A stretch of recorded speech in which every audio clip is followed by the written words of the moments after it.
अस्सलाम वालेकुम। जी, तो आज हम एक ऐसी स्ट्रेटजी सीखेंगे जिसको आप यूज़ करके बहुत अच्छे प्रॉफिट कर सकते हैं।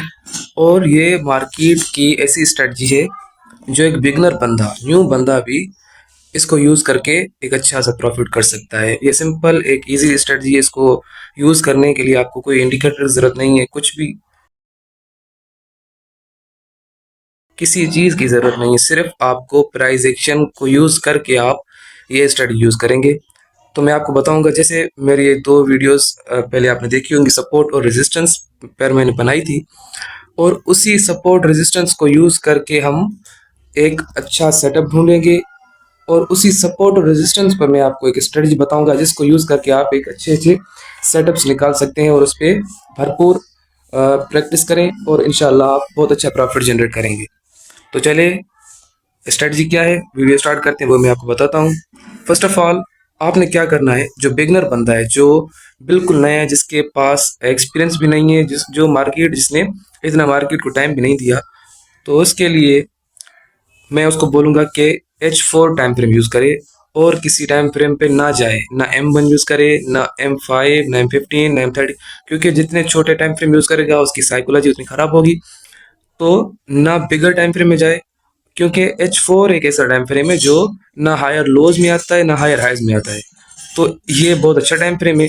तो मैं जो रिकमेंड करूंगा कि आप जो न्यू बंदा है वो ये H4 यूज़ करे, और स्ट्रेटजी जो मैं आपको बताने जा रहा हूँ वो भी इस टाइम फ्रेम में बहुत अच्छी यूज़ होगी। तो स्ट्रेटजी क्या है, वीडियो लास्ट तक देखिएगा, इंशाल्लाह आपको बिल्कुल समझ आ जाएगा।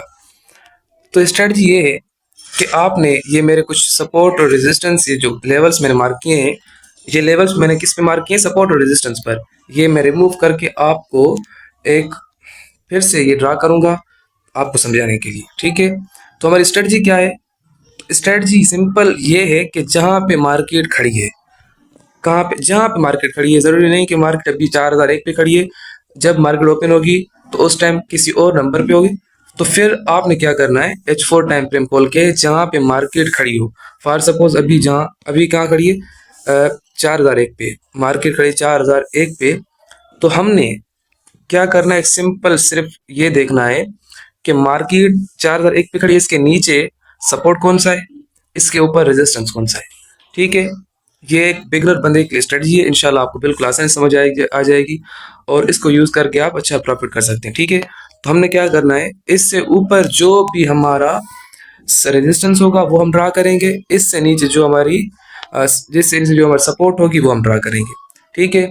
तो सिंपल, इससे नीचे जो सपोर्ट था हमने वो ड्रा करना है। तो इससे नीचे जो करीब तरीन इसका सपोर्ट है वो हम ये देख रहे हैं, ठीक है, ये वाला यहाँ हमने ड्रा किया। इससे नीचे जो इसका करीब तरीन सपोर्ट था हमने ये ड्रा किया है, ठीक है। उस इससे ऊपर अब रेजिस्टेंस ड्रा करेंगे, ठीक है। इससे ऊपर हम अब ये रेजिस्टेंस ड्रा करेंगे। अभी मार्केट एक पे खड़ी है, तो इससे ऊपर जो रेजिस्टेंस होगा, करीब तरीन रेजिस्टेंस, वो हम ड्रा करेंगे, ये वाला, ठीक है। 4013 पे मार्केट का ये रेजिस्टेंस है। हमने सपोर्ट भी ड्रा कर दिया, हमने रेजिस्टेंस ड्रा कर दिया।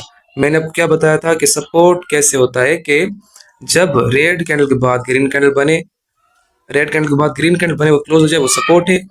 ये देखें, ये आपको सपोर्ट नजर आ रहा होगा। रेड कैंडल के बाद ग्रीन कैंडल क्लोज हो चुकी है, तो हम जो इसके नीचे विक जहाँ खत्म हो रही थी वहीं हमने लाइन ड्रा कर दी, सपोर्ट मार्क किया 39292 पर, ये हमने सपोर्ट मार्क किया। और रेजिस्टेंस मैंने आपको बताया था कि ग्रीन कैंडल के बाद रेड कैंडल क्लोज हो जाए, ऊपर वाला जो हमारा हिस्सा होता है वो क्या होता है, रेजिस्टेंस होता है। तो 4013 पे हमने ये रेजिस्टेंस मार्क किया। अब सिंपल हमने क्या करना है, अभी हमने ये मार्क करके हमें आ जाना है M15 टाइम फ्रेम पे। इससे नीचे नहीं जाना, M30 टाइम फ्रेम को लो, M15 ये बेटर टाइम फ्रेम है जो हमारी स्ट्रेटजी है। तो हमें प्रिडिक्शन किस पे करनी है, H4 पे, और कंफर्मेशन के तौर पे हमें आ जाना है M15 या M30 पर, ठीक है। हम आ गए M15 पर। M15 में हमें देखना है, अभी क्या करना है, सिंपल, जहां हमने लाइन मार्क की होगी, ठीक है, जहां हम लाइन मार्क की सपोर्ट पे, अभी सपोर्ट पे जैसे लाइन मार्क की हमने, जैसे ही मार्केट सपोर्ट पे आए और एक ग्रीन कैंडल बनाए, M15 पर ग्रीन कैंडल बना क्लोज हो जाए, वहां एक सपोर्ट बनाए, तो हमने सिंपल बाय करना है, सिंपल बाय करना है।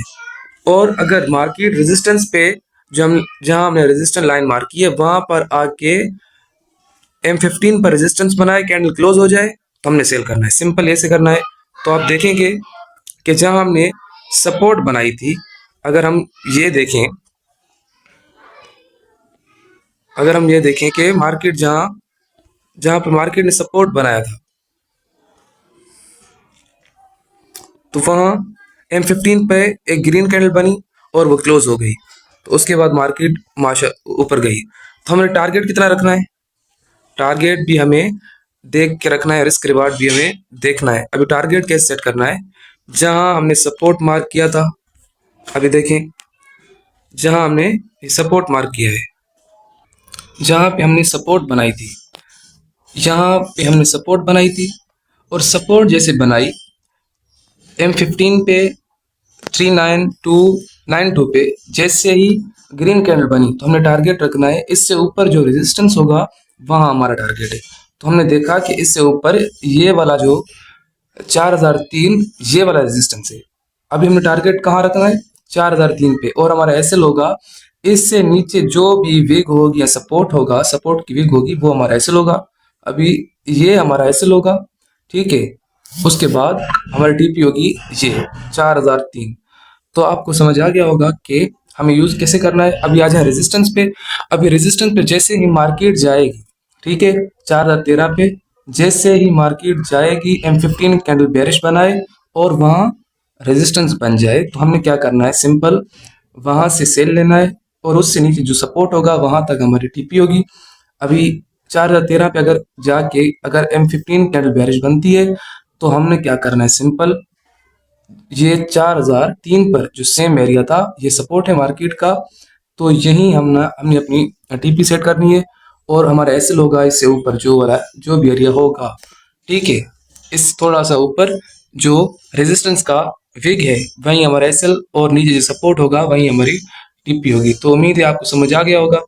अगर समझ ना आए तो इंशाल्लाह कमेंट करें, अगली वीडियो में और बेहतरीन तरीके से आपको समझाया जाएगा। और अगर आपने चैनल सब्सक्राइब नहीं किया तो चैनल सब्सक्राइब करें, लाइक करें, और अल्लाह हाफिज़, थैंक यू।